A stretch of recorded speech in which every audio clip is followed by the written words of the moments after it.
Welcome to the afterlife. You will side with one of the two great families of ghosts to help them end their struggle and maybe rest in peace. Rest in Peace is a game by Fabien Gridel with art by Anne Heitzek for 2 players and a playing time of around 15 minutes.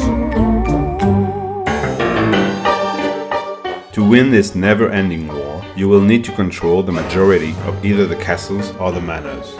To try and take control of each mansion, the players will place their cards on each side of it. The player who will have hunted best this place with the most frightening ghosts will then claim the mansion. Shuffle the psychic cards available and draw 9 of them randomly. Place them face up in a line between you and your opponent. For your first games, use only the first 9, those numbered 1 through 9. At the end of the line, place the psychic end card.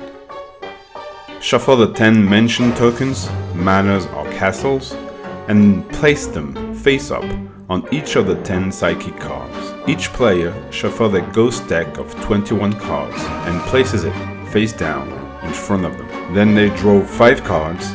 Each player has the same ghost cards, 1 card of value 6, 2 cards of value 5, until 6 cards of value 1. The last person to have seen a ghost starts. Both players will fight for each of the 10 mansions in successive rounds, from the start to the end of the psychic card line. In turn, each player will place down cards to exceed the total value of the other ghosts, until one player yields and decides to withdraw from the mansion. The winning player gets the mansion in play, the losing player gets a psychic card associated to it. During your turn, you can play as many cards as you want, including none. That can be 1 or several ghost cards and/or 1 or several psychic cards. The effect of the psychic cards is triggered immediately. Play your cards on your side of the current round so they are always visible.